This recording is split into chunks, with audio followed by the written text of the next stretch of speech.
देखें, 3 बड़े जो मोटी मोटी डेवलपमेंट्स हैं, हो रही हैं दुनिया भर में।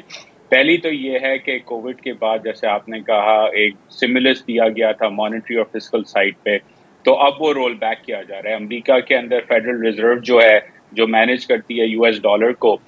उसने शरह सूद बढ़ाना शुरू कर दी है और आज ही की न्यूयॉर्क टाइम्स की खबर है कि वो और अग्रेसिवली उसको बढ़ाएं। तो उसकी वजह से जो डॉलर की जो कीमत है दुनिया भर में वो महंगी हो रही है। दूसरा बड़ा इशू जो है वो रूस और यूक्रेन की जंग है, और उसका नेचुरल गैस मार्केट और ऑयल मार्केट पे इम्पैक्ट पड़ा है, एनर्जी मार्केट पे। तो आने वाले महीनों में जब सर्दियों का मौसम आएगा तो यूरोप, क्योंकि उसके बाद रूस रशिया की गैस नहीं अवेलेबल होगी, वो दुनिया भर से एलएनजी खरीदेगा, जिसका इम्पैक्ट पाकिस्तान पे पड़ेगा क्योंकि नेचुरल गैस महंगी हो जाएगी और इम्पोर्ट करना मुश्किल हो जाएगा।